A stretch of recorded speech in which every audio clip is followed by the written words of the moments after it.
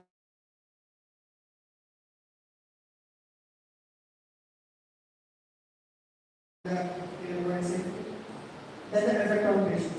If the drug or investigational drugs comes faster to the market with high quality evidence, with high quality evidence, it definitely going to help the patients. Right? Then what are the challenges?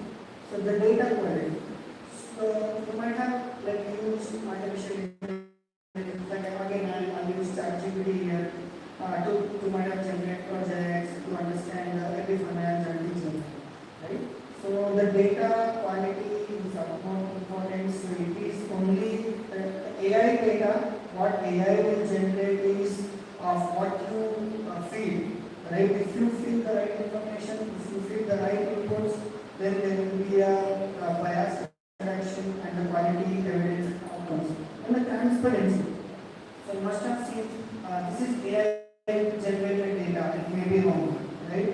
So it means the transparency, the reliability of the data from the multiple sources. It's very important to understand what sources, what are the reliable sources, and the reproducibility of the data. So it's not like that I'll do my data, I'll ask questions and it will generate, I'll do that. No. So everyone should get the same outcomes, everyone should have the same evidence with utmost time. Then privacy and security. So we are dealing with the patients. So patient identification of patient data is highly confidential.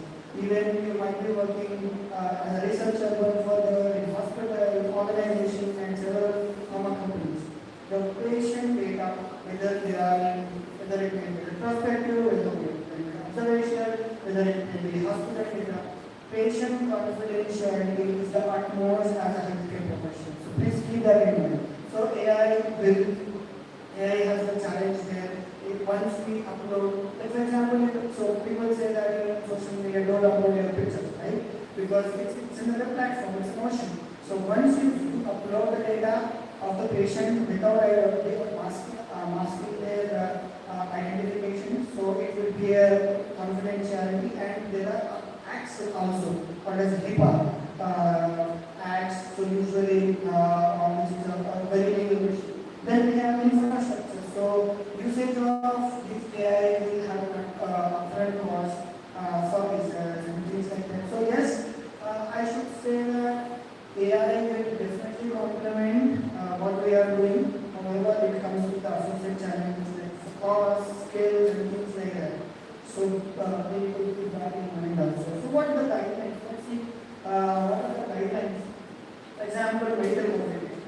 So you must be going further, you must be doing some publications, manuscript, doing your publication, going for a journal and things like that. So if you are using an artificial intelligence, even to rephrase, paraphrase, generate the introduction, background section, so things like that, there are guidelines and roles and responsibilities we should follow before giving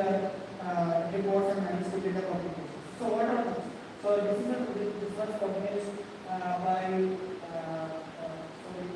weather recommendation, reporting, printing and publication of collaborative working with journals and publications. So we need to disclose what AI we are using. So we need to disclose in what paragraph, methodology section, introduction section or discussion section, which where paragraph we are using, then what chapter. Again, we can't use the AI as an author here. So humans are solely responsible for AI generated data, and authors need to carefully review and edit this data and without any research. So then we have nice positions.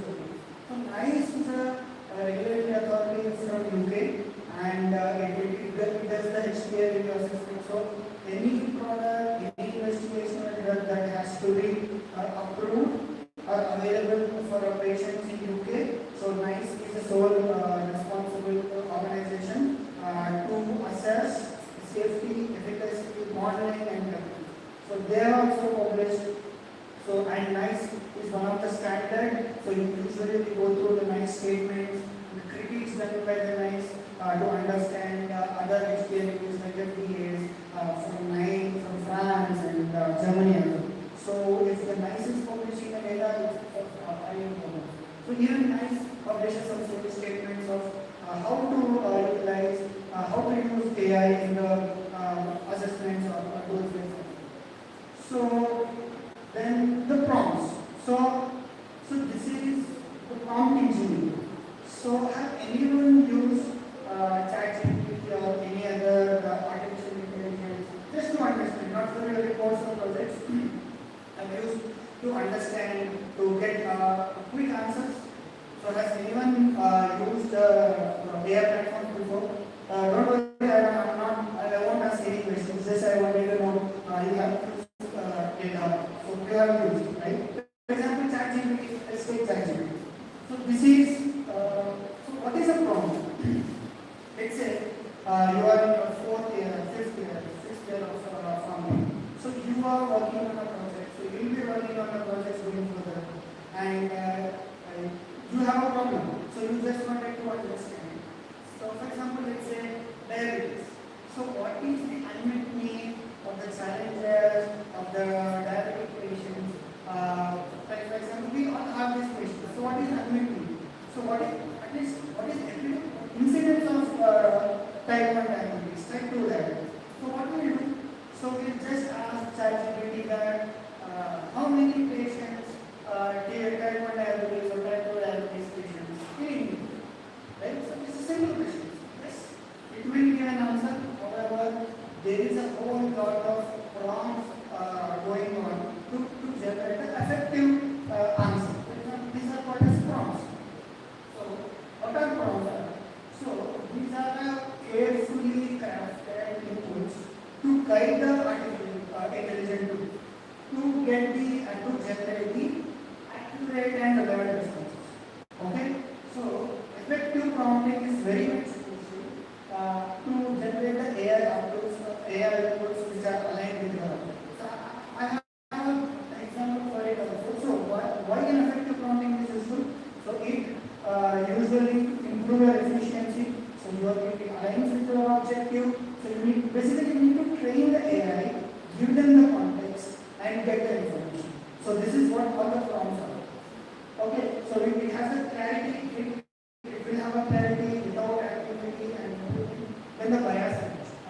So let's say an example. Okay. So what is a core prompt? How we do it? For example, as I mentioned, if you take the example, the previous example which I have given to you.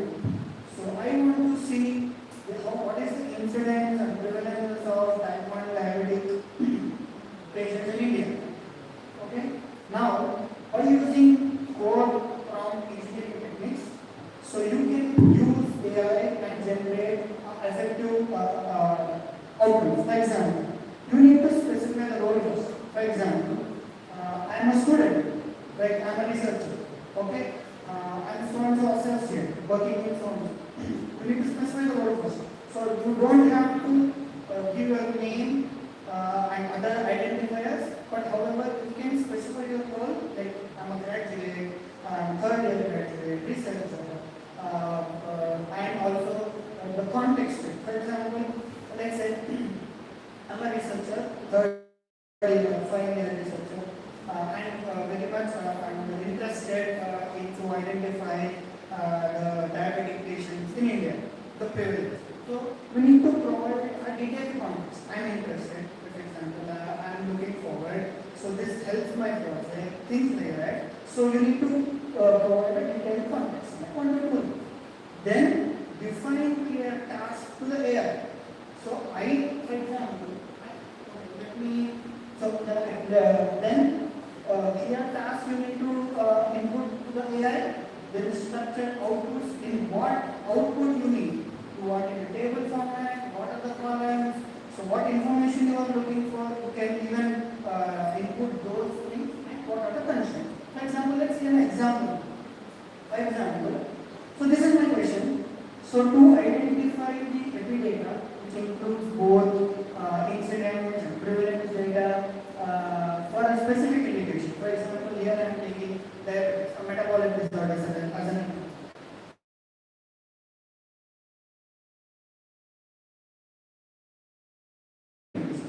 So this is my ask. Okay, this is what I am interested in. I want to see the epidata for diabetes patients in both Europe and USA from 2022 to 2022. So this is my answer. So you can directly optimize the first line to in the AI or ChatGPT and it will generate results, but it may not align with your objective. So what you will do? You state your goal. For example, I'm a researcher.